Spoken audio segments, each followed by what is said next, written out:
Sebelum mulai saya coba diskusi, saya mau coba bacain ada salah satu penutup ya dari bukunya di buku si Sri ini yang menurut saya cukup mencerminkan dengan gamblang gitu ya apa yang akan teman-teman nikmati dari buku itu. Seni Kanji adalah sebuah brand yang didirikan oleh Sutomo dan Budi Siskaga di Bandung, Jawa Barat. Keduanya terlihat abadi dalam hubungan ayah dan anak. Kisahnya dimulai dari pengabdian ulang hobi menggambar sang ayah yang kemudian dipertemukan dengan banyak orang baru lewat tangan dan dinas sang anak. Sebagai sebuah proyek seni berbasis visual, Seni Kanji berhasil menyentuh banyak pengalaman personal orang dan kemudian memberi makna baru lewat bulatan tangan yang begitu khas. Penulis Seni Kanji pendek, Supomo meninggal dunia pada 2021, namun karyanya abadi. Ya saya ingat banget dulu pertama kali zaman awal Seni Kanji muncul itu kayak ya menohok aja gitu ya.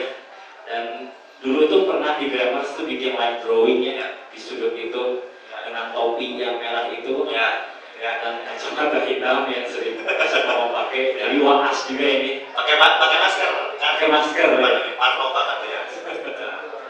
Jadi ini juga kayak full circle gitu untuk Grammars bisa jadi host untuk acara ini. Jadi terima kasih dulu ya. Thank you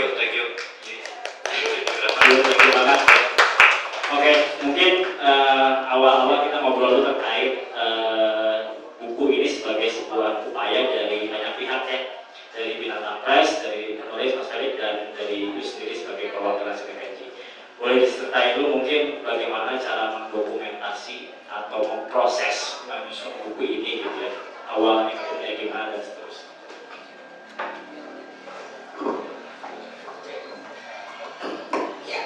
Halo, selamat malam semuanya. Terima kasih sudah datang mau merayakan karyanya Supomo sama-sama. Saya Felix, saya dapat kehormatan besar bisa menceritakan ulang kisahnya Seni Kanji. Jadi sebenarnya buku ini udah lama banget ya kita ngerjainnya. 3 tahun ya? Iya.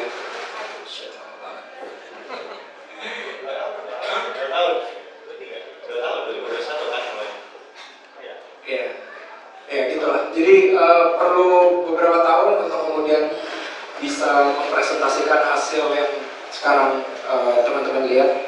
Jadi dari awal idenya sebenarnya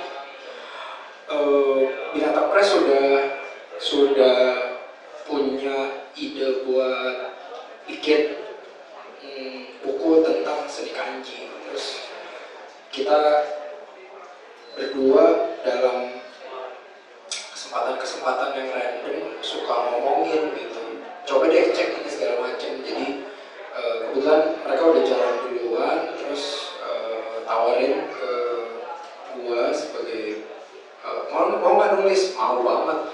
Tapi kita kemudian brainstorming, tapi angle-nya kita tertarik sama proses berkeseniannya gitu ya. Awalnya sebenarnya sesimpel gue mau beli karya, dulu kan lagi banyak banget dan terima custom kan, kayak mau bikin buat studio gitu. Terus pas gue pribadi lihat perkembangannya kok menarik banget ya, apalagi Pak Supomo sama Julius yang umurnya beda jauh ya, bapak sama anak lah ya, bisa berkolaborasi dan bikin sesuatu gitu. Itu menurut gue wah banget, soalnya gue sama bokap kalau disuruh bikin sesuatu pasti ribut nih. Sama lagi, emang gue gak ribut. Kita punya masalah apa lagi tuh bang? Enggak. Gue nggak sih. Julius juga kayaknya enggak. Nah, jadi dari situ kita ngobrol. Di awal-awal yang lucu juga, Pak Supomo pas gue tawarin bikin buku ya, dia nggak mau ya, kayak minder banget dan menganggap buku itu sesuatu yang udah jadi legacy, sakral banget. Tapi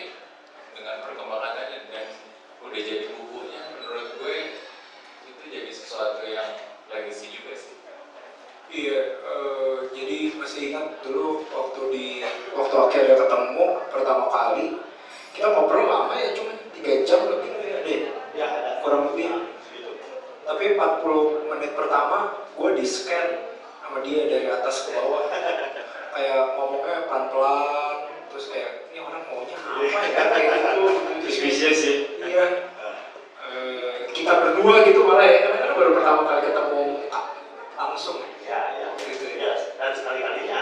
Dan sekali-sekalinya. Dan berakhir dengan kalau teman-teman lihat di flyers ada foto penuh senyum, nah itu hasil dari 3 jam yang berubah. Ujungnya senyum. Hidup kita berubah sih habis ngobrolan itu sih. Jadi pas lagi ketemu tuh langsung sekalian si proses interview juga. Tadinya mau ada lagi kali ya waktu itu ya, kalau kurang gitu, termasuk waktu itu sempat kalau mau motret, kita motret dan segala macam lah. Jadi itu Kaliannya. tapi kemudian ya begitu ceritanya. Ya. Oke, dari Yus sendiri mungkin ketika di approach dari Binatang Press dan Mas Felix gimana? Ya, jadi emang awalnya kan ya kalau gua sama Felix sudah temenan dari 2007 lah ya, zaman pas Forward ya. Terus gua emang suka banget nih tulisan beliau bajingan ini nih, keren banget ya kalau tulisnya zaman multiply, melukis langit multiply itu keren tulisan Baru sama orang itu kayak gini. Gua selalu kagum gimana Felix menceritakan sesuatu gitu, dia profiling sebuah grup musik itu dia kan menggugah gitu, pemilihan katanya gue suka. Nah terus Acung order custom gambar kan 2020 Cung ya, 2020 order custom gambar. Terus gue tahu Binatang Press dan gue juga beli beberapa rilisannya Binatang Press, termasuk yang Felix bikin buku Wedgius tuh, Wedgius and Couples Company.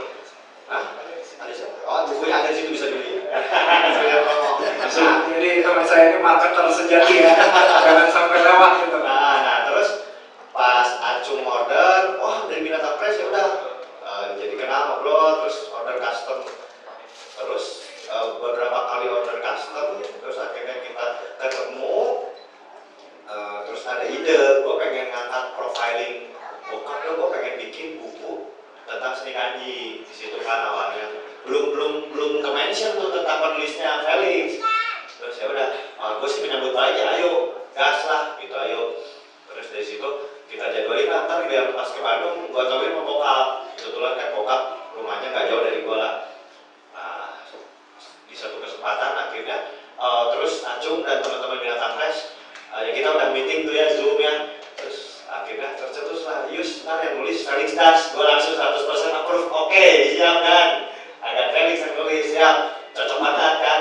Nah di situ nggak lama kita bikin janjian ketemuan kan. Mereka ke Bandung, masih pandemi itu nggak lama setelah acara kita di sini. Di acara kita di sini dulu, ini posternya bisa dilihat, itu Februari pas Valentine sama Imlek kan, saat itu momennya 2021. Jadi nggak lama setelah event ini kita jadian ketemuan, datang ke rumah, terus ya udah gua ajak bokap ke rumah, bokap datang ke rumah, ya langsung perkenalkan lah mereka ini, Pak, teman-teman mau bikin nulis buku. Ya itu tadi yang Felix bilang, bokap nggak mau karena apalah siapalah gua gitu sampai ditulis buku kan. Bokap kayak, aduh gua cuma coretan-coretan doang, kayaknya nggak pantas untuk ditulis buku.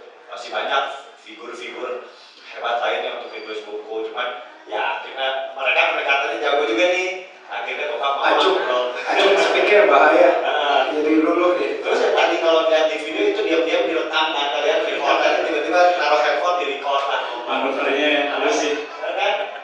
Ya udah, minta izin. Oh minta izin dulu ya. Ya disitulah ngobrol di rumah gua. Terus dari situ ya udah, beberapa bulan kemudian kan bokap meninggal. Jadi ya udah, satu-satunya pertemuannya itu.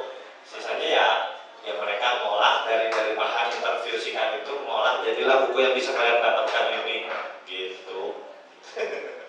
Oke, tadi ya. Nah tadi ngomong-ngomong terkait yang menyambut gitu ya. Saya juga sebenarnya ya dari beberapa teman gitu ya. Memang pas lagi sesi kaji keluar tuh kayak emang kami tapi ketawa gitu ya. Tapi kayak benar-benar berharap harga aja gitu melihat si ini sebagai sebuah produk seni gitu ya. Bahkan ya bisa dibilang ya ada beberapa teman seniman gitu ya yang tahu lah ya medan seni itu keras gitu ya. Tapi kena ini mah langsung meleleh aja gitu sama seniman gitu ya. Begitu baca tulisan, lu lihat story gua semalam gak gitu dengan gambar itu teh luluh aja gitu. Nah di buku ini juga sering keluar kata-kata bahwa si art segala macam sebagai sebuah produk seni itu yang bisa menginspirasi banyak orang-orang muda dan proven gitu ya. Bahkan yang let's say ya secara skolastik, sekolah seni rupa, terjun di seni rupa juga benar-benar nangkepin itu nggak main-main gitu. Boleh ini lagi nggak diceritakan lagi tentang ini sebagai sebuah produk seni yang seperti apa sih yang dilihat oleh Mas Feli dari Binatang Press maupun dari Yus sendiri? Kalau gue emang base-nya kan kita ada studio desain di Jakarta namanya The 1984 juga kan. Jadi kita selalu appreciate lah kayak gimana artwork itu yang lagi yang lagi happening itu yang lagi kayak gimana sih gitu. Terus tapi gue pribadi nggak pengen stop cuman di karyanya Pak Supomo doang gitu. Kalau masukin karyanya Pak Supomo doang as is jadinya kan kayak katalog doang ya. Jadi kita coba olah lagi gitu. Sebenarnya karyanya Pak Supomo ini kalau kita lihat dari kacamata desain itu bisa dikembangin jadi kayak apa sih gitu. Bukannya mau memperbaiki atau mengganti ya, tapi memberi perspektif lain dari seni kanji. Kalau dari desain seperti itu, kalau dari ceritanya sebenarnya yang menarik adalah ceritanya Supomo ini salah satu contoh 15 Seconds of Fame yang nempel gitu. Terus umurnya nggak panjang, tapi sampai hari ini nggak usah pikir jauh-jauh gitu. 2 tahun dari selepas dia meninggal pun kita masih ngomongin karyanya. Dan sebagai seorang seniman, pada akhirnya dia menutup kisah hidupnya sebagai seorang seniman gitu.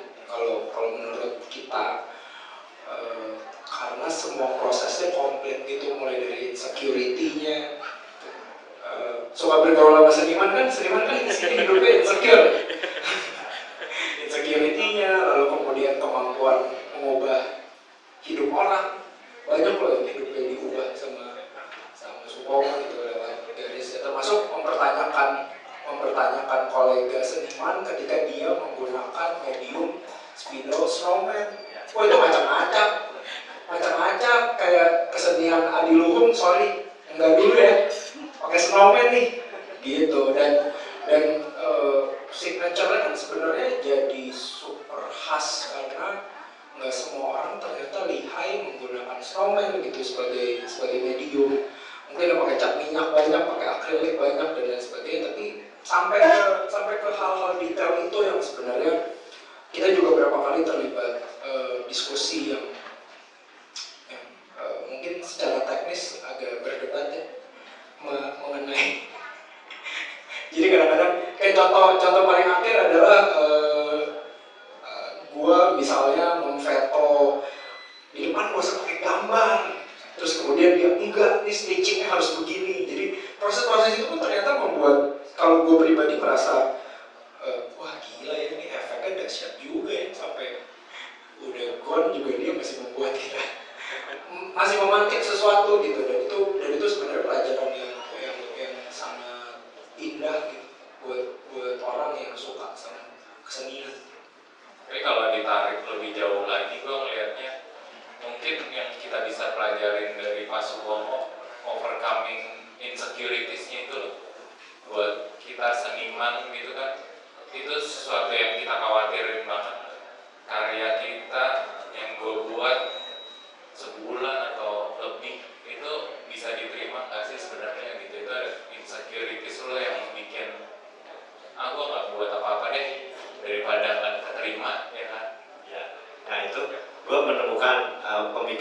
jadi banyak teman-teman gue yang ilustrator, desainer grafis, seniman.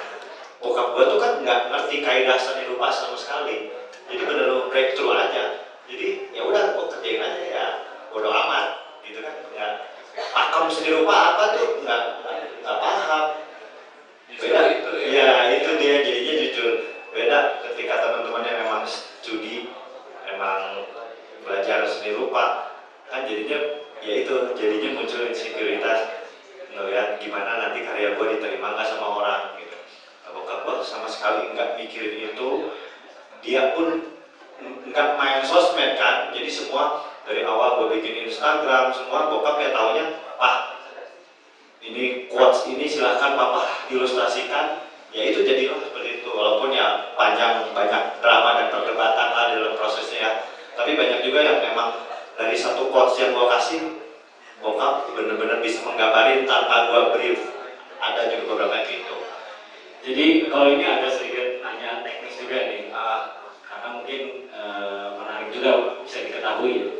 Si proses dari Yus kasih quotes ke Bapak menerjemahkan ke gambar itu benar-benar terputus gitu ya, emang kayak sok kasih cuma tahu jadi aja. Apakah seperti itu atau gimana? Ya, nah sebagian kecil begitu, tapi sebagian besar karena quotes-quotesnya yang gue create ini relate-nya ke anak-anak muda, jadi beliau bingung untuk menerjemahkan ini maksudnya apa sih gitu. Gue kayak kasih, gue kan memang ya itulah, gue bergaul sama Felix, gue memang kebetulan ya suka literasi gitu, dari kecil gue sering baca, walaupun gue nggak punya kemampuan untuk nulis panjang kayak Felix. Gue bisanya cuma bikin kalimat-kalimat ngehe pendek-pendek aja di Twitter, dari zaman di Twitter gitu dari 2009, dari quotes-quotes ngehe di Facebook. Itulah yang gue kumpulin, akhirnya gue kasih ke bokap, nih Pak gitu. Kayak gue ada bikin quotes kayak ingin terlihat edgy di mata society gitu kan, itu untuk menerjemahkan ke seorang kakek gimana coba. Itu kan panjang itu prosesnya, dan gue mesti ketemu. Ya untungnya gue rumah sama bokap nggak terlalu jauh lah, cuma 5 kilometer lah, samperin ketemu. Itu kan zaman pandemi juga, kerjaan gue juga banyak off, jadi lebih banyak di rumah ketemu bokap. Gue brief, maksudnya gini Pak, ini maksudnya gini, gue jadi direct juga gambarnya gitu. Sebagian besar sih prosesnya gitu, tapi ada juga yang memang cuma brief by WhatsApp aja, kirim fotonya, terus kirim quotesnya gini, terus gue kasih arahan gambarnya, ilustrasinya, ntar gambarnya ini Pak, silakan jadilah gitu. Nah itu yang menurut gue sama Felix menarik sih. Kayak hubungan antara bapak dan anaknya Ya. dan bisa berkarya bareng walaupun dengan caranya sendiri ya. Bisa jadi sesuatu yang menurut gue sih keren. Ya, thank you. Sebagai pemantik sih sebenarnya yang luar biasa hebatnya gitu, kayak ternyata seni kanji ini bisa mengawali sesuatu yang lain gitu untuk orang-orang yang menyimaknya, mulai dari yang kayak misalnya dipesan buat restoran gitu, atau dipesan sama Vergas, sistem yang paling baik adalah sound system gitu. Itu tuh jadi Bergas itu Harya Dita yang punya zodiak di Jakarta kan.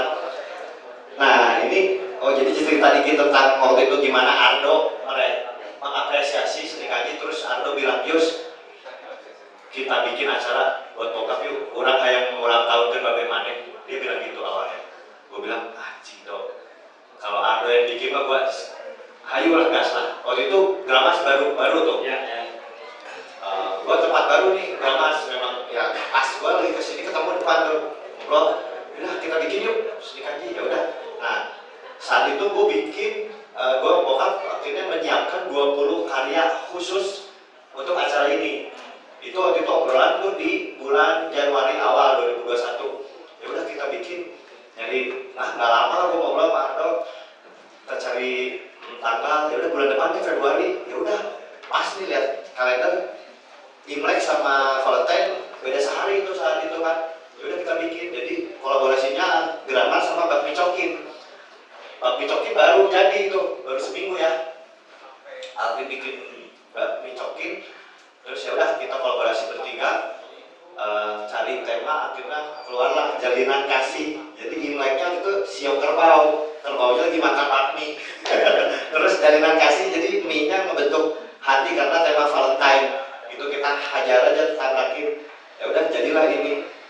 Nah terus salah satu, nah di situ, jadi pas itu Seni Kaji jalan lagi menerima komisi aja kan, komisi saat itu ya nggak apa-apa gue buka di sini lah. Orderan custom itu satu gambar itu 500.000. Satu gambar dibikin pesanan itu ya, itu untuk coffee shop, kedai bakmi, dimsum dan lain-lain, untuk wedding, birthday. Itu orderan tuh nggak berhenti tiap hari. Saya bahkan sampai bokap meninggal pun 20 lebih itu orderan yang nggak kekerjain kan, emang jadi tiap hari ngegambar. Nah untuk yang pas ini gua nge-brief langsung nih karena harus bikin karya khusus buat event ini. Tadinya kan bokap ya gitulah pesimis banget lah, nih Nobi botol smokan tahu banget gimana bokap gua. Nah terus di situ bokap nggak mau, tapi gua jelasin ini kita bikin acara pameran, aduh ngapain pameran ya gitulah, balik lagi ngerasa kayak malu nggak layak. Terus pandemi lagi tingginya virus, terus kayak nanti banyak orang ngeri lah takut ketularan gitu kan. Jadi proses untuk membujuknya cukup panjang, tapi akhirnya singkat cerita mau bikinlah 20 karya. Gua ya quotes yang biasa gua catat di notes, terus dari Twitter, scroll Twitter lama gua, status Facebook ya gua kumpulin. Nah salah satunya adalah sistem yang paling balik adalah sound system. Nah karya asli itu akhirnya dipajang, dijual di sini. Karya aslinya 20 itu dipajang. Nah untungnya cuma laku 2. Jadi waktu itu gua Marco pikir ini jual karya berapa nih, ya kan 20 karya asli tuh pajang berapa ya. Terus kita mikir ya udahlah 750.000 satu karya asli kita jual. Nah terus produksi art print juga kan, setiap artikel itu bikin 10 art print cepet tuh habis tuh, art print cepet habis.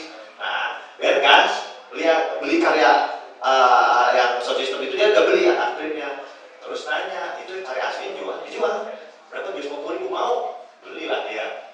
Pas udah beres gue nyesel, harusnya jangan dijual tuh karya asli, tapi ya udahlah. Tahun kemarin gue pengen buyback karya itu 10 kali lipat, dia nggak kasih. Jadi karya aslinya dia pajang gitu, dia frame gitu, dia taruh di ruang tamu. Dia kan punya set dengerin audio yang proper banget tuh, dia pajang di situ. Ya itulah, ya itu cerita. Yang satu lagi ada satu yang laku, sisanya semua karya asli gua keep, gua simpan. Itu yang buat bisa ngajak gua jalan-jalan, pameran, keliling kayak gitu. Cuma itu aja jadi yang bisa balik ya. Cuma satu itu aja yang bisa balik. Nggak bisa ya udahlah, itu contohnya dia lah. Juga ini juga oleh-olehnya banyak. Nah Acung sama Felix juga punya beberapa karya original.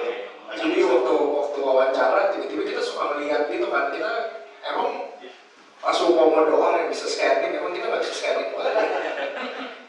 Kita scanning balik terus ya. Terus kita pilih Ini lotek, pilih. langsung pilih. Udah bawa aja, cuma. Begitu kita di WhatsApp tembakan yang maut, gimana mau batal ini? Tapi ya kebetulan kayaknya sebenarnya kalau gue pribadi mungkin karyanya milih ya, cuma gue pegang yang hidup bukan berlari, hidup perlombaan berlari, itu ada di balik sini. Enggak gue nggak tahu itu ada di mana. Oh nggak. Coba lu cari. Iya, ada ya. Acung punya yang seri olahraga ya di studio ya nanti. Terus gue punya yang 17 tahunan. Ya 17 Agustus. 17 Agustus. Soalnya ulang tahun gue 17 Ya, Agustus. Oh, lu berarti bener gosip bahwa negara masih hadiah ke orang yang ulang tahun 17 Agustus. Gue dapat hadiah. Gue juga ada yang kayak mas khusus bikin Iya, jadi itu sebenarnya itu cerita-cerita seperti ini kan kita cuma berapa, mungkin 4 atau 5 orang yang punya sepenggal cerita yang kemudian memantik sesuatu yang lebih besar gitu. Jadi itu yang sebenarnya dari awal bikin kita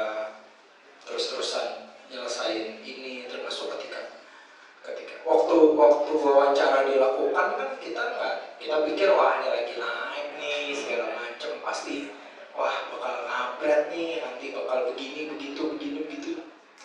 Taunya kayak wah gila, cycle-nya the best juga ya. Jadi itu juga sebenarnya memicu analisa gitu kali ya, yang akhirnya kita berdua sama timnya ada ngomong-ngomong. Ini Smita yang tadi ada di depan, dia yang ngedesain buku ini dan termasuk orang yang kena ribet kalau kita berdebat. Anak band juga. Anak band apa Niji, bener loh. Terus tuh kan pohon. Jadi kayak tadi saya mana memantik analisa, oke. Jadi kemudian kita kayak suka ngobrol, wah gila ya, ternyata yang banyak terjadi di seniman itu terjadi juga dalam kisahnya Supomo. Dan sekuat apapun dia berusaha menyangkal bahwa dia seniman, karena benchmarknya di buku ini juga diceritain, saya mah apalah bukan seniman tuh kayak Avandi, kayak Basuki Abdullah, buset.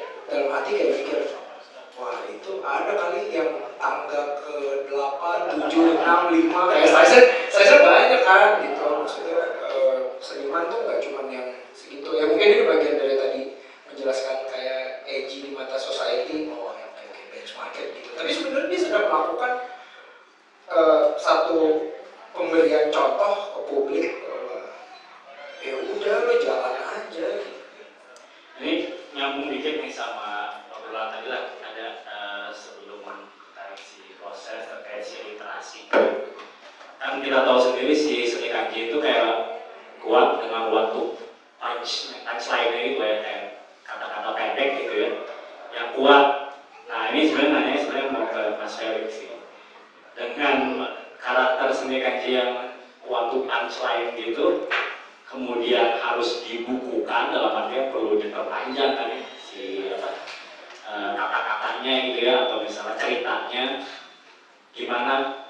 Prosesnya Mas Felix akhirnya mencoba mengubah itu jadi buku dan katakan menyusunnya dalam satu buku itu dengan framework seperti apa sih? Nah itu bagian dari kita mempertanyakan banyak hal dalam eksekusi artistik buku ini sih. Akhirnya kita punya gambar, kita punya cerita, gimana caranya supaya dia nyambung atau malah nggak nyambung ya. Kemudian salah satu diskusi kita, hasilnya adalah kita tubruk aja. Jadi kayak kalau dilihat bukunya, ilustrasinya tuh nggak harus nyambung gitu. Jadi di ilustrasi dia jalan sendiri, cerita jalan sendiri. Pendekatannya emang nggak mau digabungin, karena misalnya ceritanya Supomo ini menarik ketika misalnya dia bilang, tadi di video juga ada, dalam 10 tahun bahasa Cina dan bangsa Cina akan menguasai dunia. Gila, kita udah dengar itu dari tahun 90-an kan sebenarnya gitu, bahwa semua akan dikuasai gitu. Terus kemudian dia ngomong itu, kalau dari 2021 kita ketemu berarti 10 tahun sebelumnya kali ya, ngomong gitu kurang lebih, ketika dia memutuskan untuk belajar. Ceritanya jadi menarik karena wah gila ya, udah tua masih mau belajar ya. Kita jadi malu nih, kayak kita susah belajar hal baru ya. Doi lanjut terus. Nah itu kalau dicari-cari, ngambil sama stok gambar yang ada gitu, yang aslinya masih dipegang Julius, nggak bakal nemu.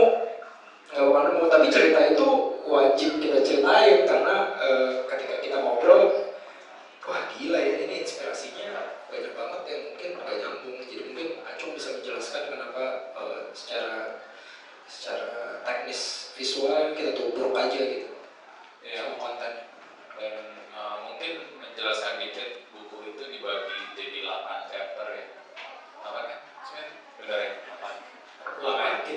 8 chapter dan di setiap chapternya menceritakan apa ya, episode kali. dan nggak nyambung Nggak kronologis ya.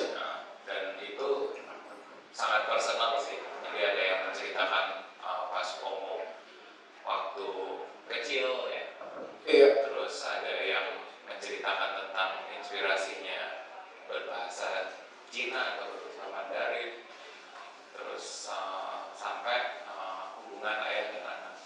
Tapi kalau di setiap chapternya itu menurut gue Felix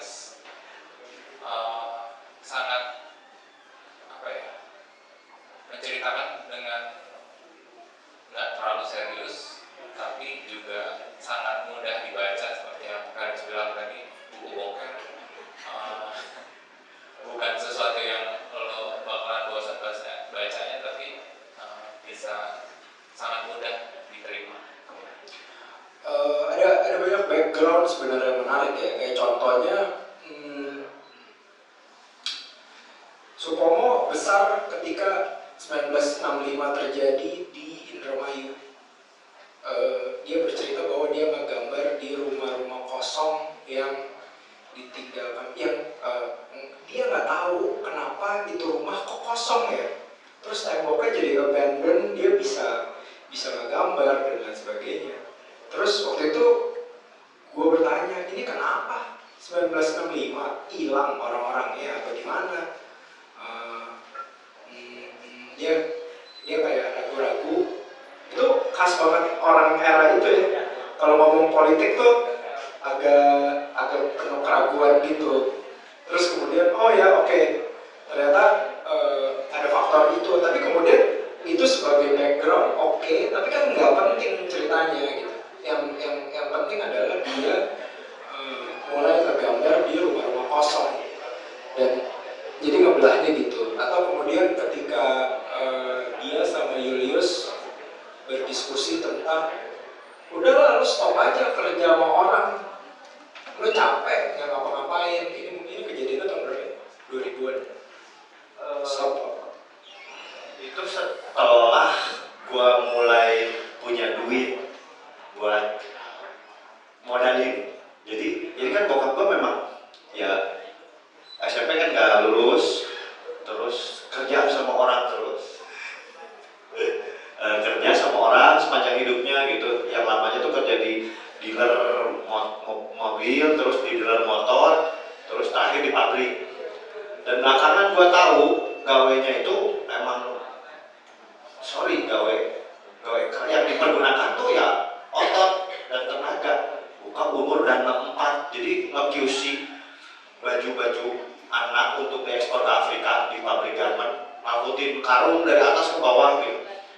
Terus kerja belasan kilometer dari rumah, dari Cicahem ke Kopo tiap hari pagi-pagi naik motor, pulang malam. Di satu kesempatan sebelum gua nge-tweet yang akhirnya tweetnya rame itu 2019, gua lagi ke rumah bokap.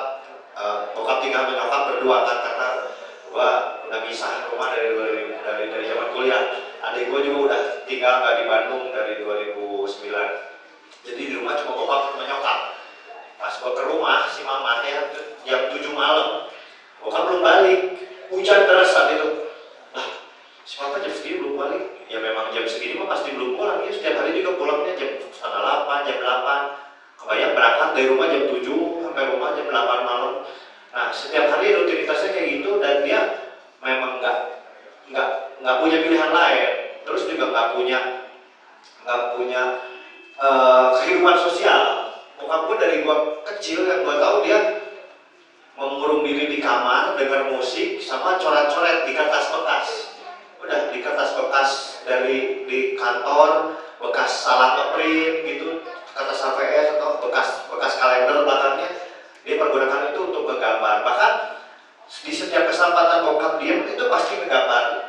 Gue ingat banget waktu gue SD itu di gereja lagi pendeta khotbah, dia coret-coret ke gambar. Dia selalu jadi gitu gambar. Nah itu dia turun ke gue, guru nerangin gue nggak pada dengerin, gue gambar di belakang gitu kan, gambar. Ya rata-rata ilustrator begitu ya, gambar.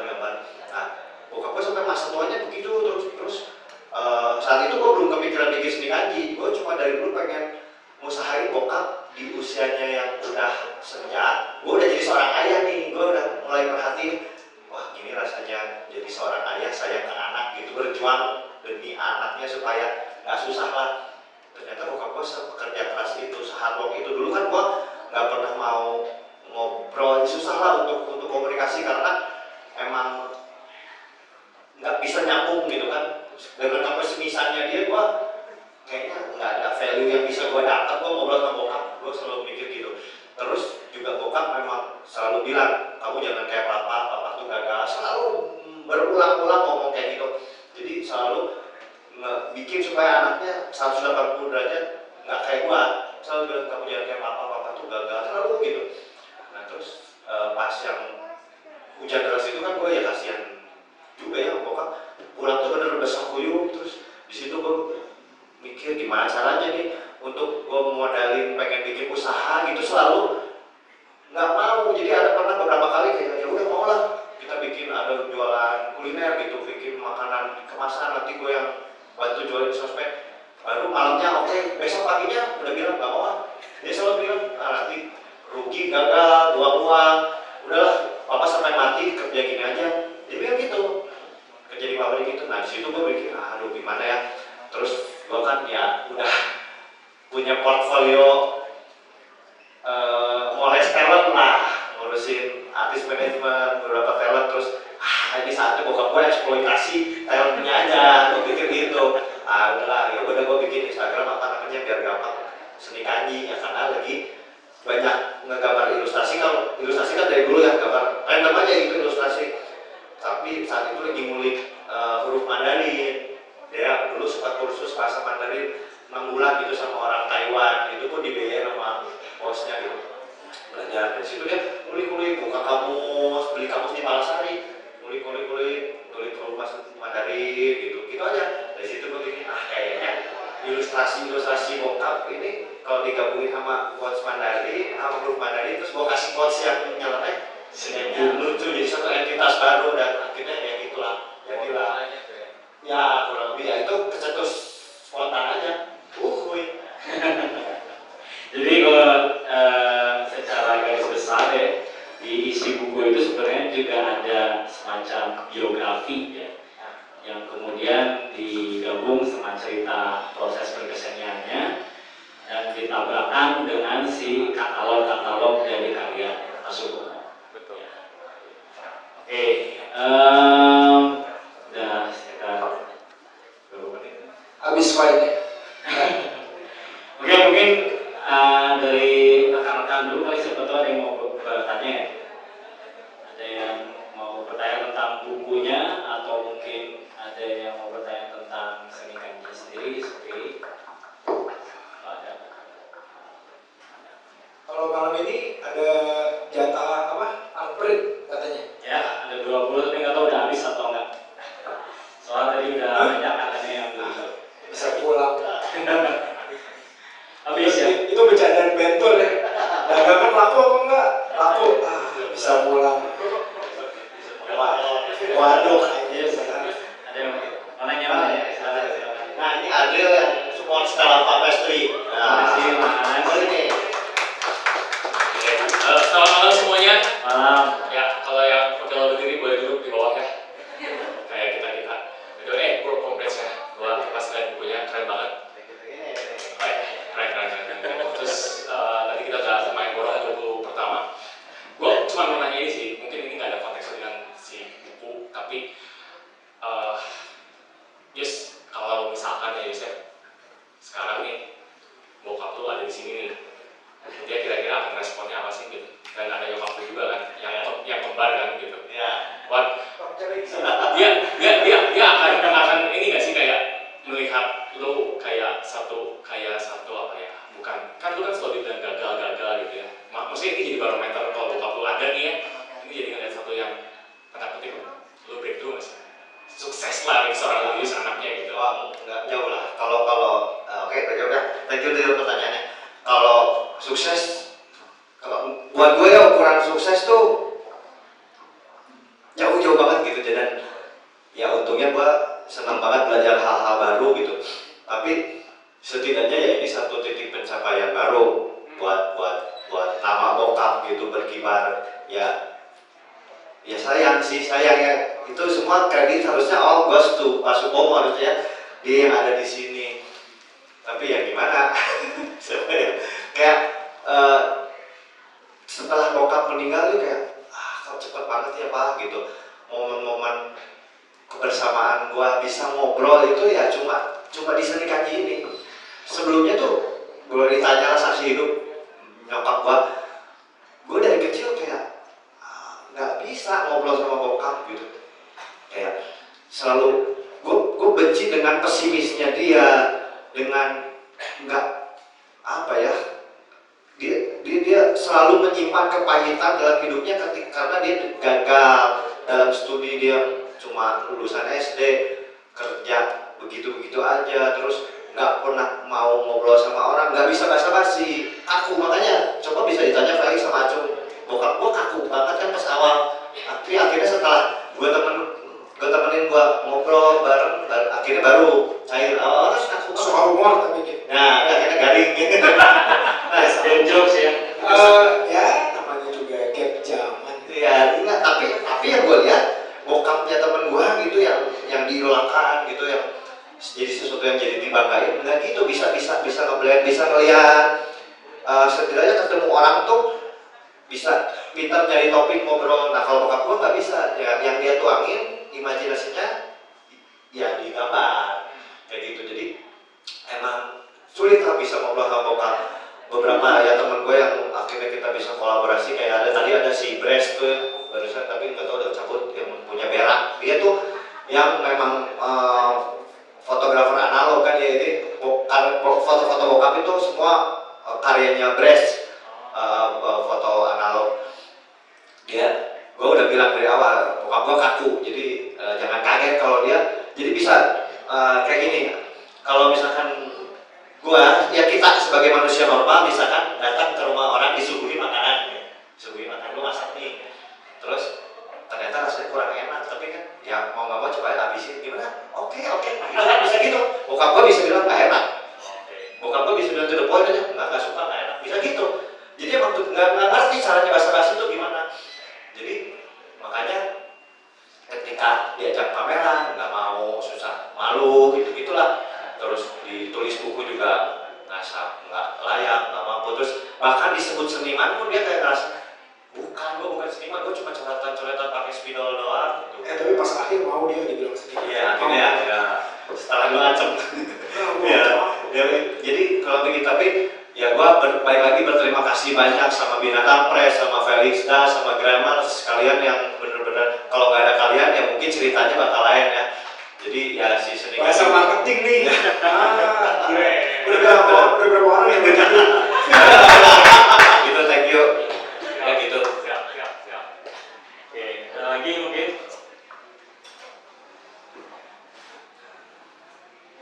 Ada lagi, gue lagi deh.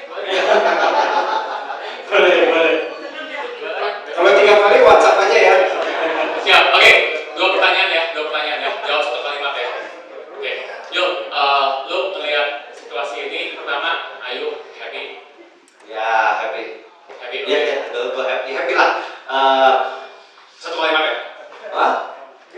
Satu kalimat, ya happy. Ya ada alasannya, jadi ya setelah gue kayak ngerasa bokap gue tuh ada terus gitu. Gue kayak ngerasa ya meninggal tapi nggak jasadnya meninggal, tapi karyanya gue kayak setiap hari gue orang nge-mention story gitu, ada di sini difotoin. Wah gila ya, nama Supomo gue bisa lihat terus gitu.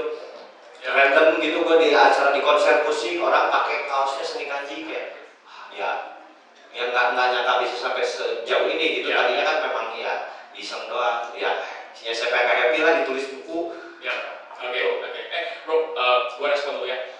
Kan next month kan bokap gue kan nggak ada 10 tahun gitu ya. Terus gue melihat lo dan melihat semua environment sini, komunitas gitu ya. Maksudnya love-nya, care-nya bener-bener like support your life gitu ya, dan nyokap lo gitu. Dan gue bisa feel that sebenarnya apa ya, hubungan lu sama bokap lu ya walaupun bokap lu nggak ada, tapi blessing-nya dan love-nya benar-benar overflow sih. Dan gue ngeliat atmosfer di ruangan ini benar-benar ya gua jadi apa ya, ada encouragement gua walaupun orang tua udah nggak ada salah satu ya, tapi gua life must go on, dan ya sebenarnya blessing mah selalu ada lah gitu, dan orang-orang yang cinta sama lu dan segala macam.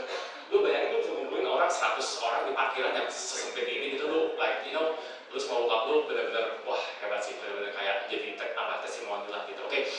Next question ya, Yul. Gua nggak take over moderator ya by the way. Satu kalimat ya, dulu kan di sini kita udah 3 jam nih, pasti kan laptop apa semua panik error gitu ya. Lu feelnya gimana sih satu kalimat tuh respon lu kan lu udah 2 jam 3 jam nih ngeliat orang udah buku udah laku nih segala macem gitu ya. Lu satu kalimat tuh how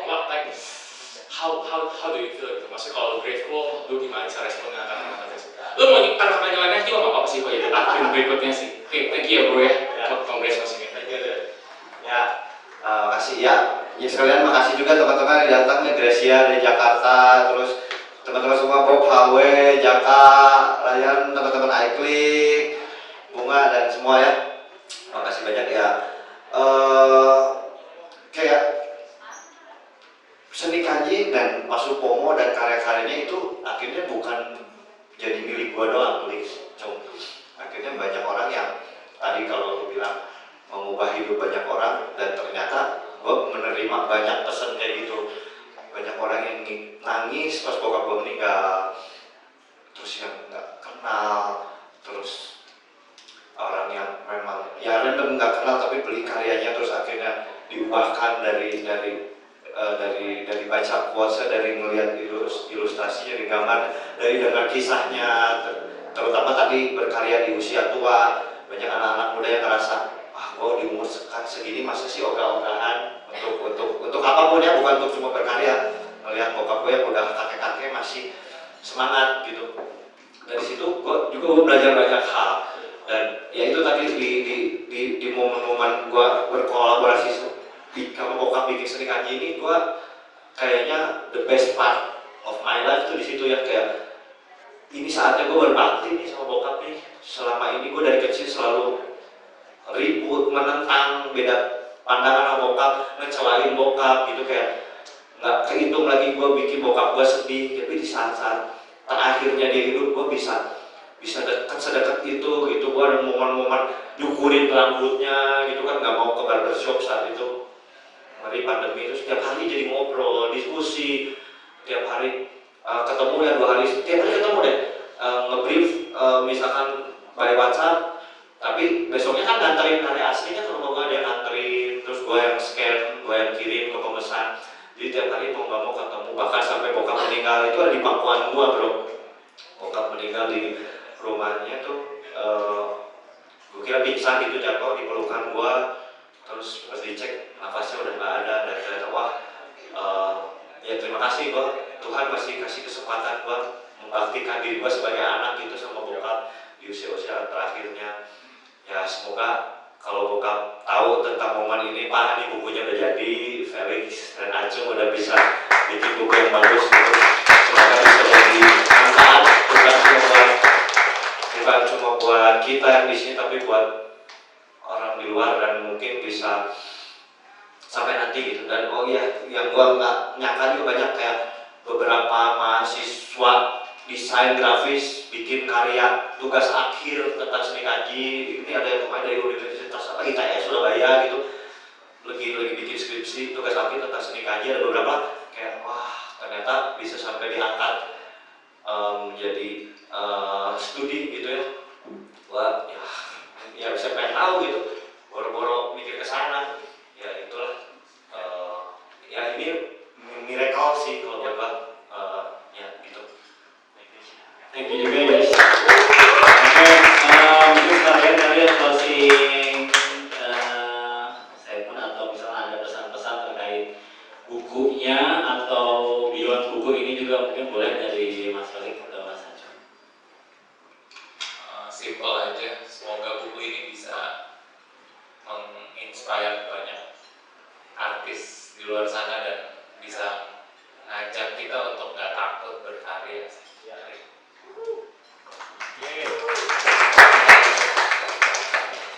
Dia lagi ngomong dirinya sendiri. Idam kali. Enggak, semoga kisahnya. Buat saya Supomo dan kisah lengkapnya itu, kisah yang udah komplit itu, dia kayak jadi martir yang bisa ngasih kita, dia membuka banyak mata bahwa ternyata snowman merah dan biru itu powerful. Insecurity bisa dijadikan teman tanpa harus dimatikan atau terus dihidupi, dan yang paling penting dia bisa memantik orang-orang seperti teman di sebelah kiri saya ini untuk menyelesaikan karyanya yang ketunda nggak tahu dari kapan. Acung. Oke, terima kasih banyak semuanya. Saya lagi poinnya ini buku Seni Kanji sudah bisa didapatkan online juga. Sudah bisa didapatkan online juga, di Grammars juga ada beberapa stok fisiknya udah bisa dibeli. Yang mungkin akhir kata sih dari Grammars juga sangat berterima kasih ya sudah diberikan kesempatan di grup, pernah bikin pameran di sini, pernah diberikan lukisan yang nun ya, yang Ya itu di atas tuh. di atas ya. Itu hasil live drawing 1 jam Di sini kan? setengah lah ya bikin di sini. Gitu. Dan ya udah bisa jadi ruang keluarga ya untuk banyak inspirasi ini gitu. Jadi terima kasih banyak untuk Binatang Press, untuk Mas Ali dan untuk Seni Kanji atas semua yang sudah diberikan. Terima kasih banyak teman-teman, tidak ada kalian ini banyak saya lagi, silakan kalau misalnya mau lihat-lihat ada beberapa showcase yang masih bisa dinikmati. Ini meja, jadi sebagian besar 80% karya Seni Kanji itu tercipta di meja ini. Ini meja buat anak TK belajar tuh. Iya di situ. Namanya warna pink gitu ya? Iya di situ. Nah nyokap gua di sebelahnya selalu lihat bokap gua ngegambar. Itu di kasur kakinya selonjoran gini bro. Nyender ke bantal, terus itu mejanya di situ. Tapi untuk akhirnya gua beli meja yang gede ini karena dapat orderan yang gambar body one vals yang A1 nggak bisa di meja kecil itu. Ya akhirnya beli meja gede. Yang bisa sebagai ya, tapi kan sebagian besar bikinnya di A3 ya tetap di meja kecil itu. Gitu. Ini jual? Oh enggak lah.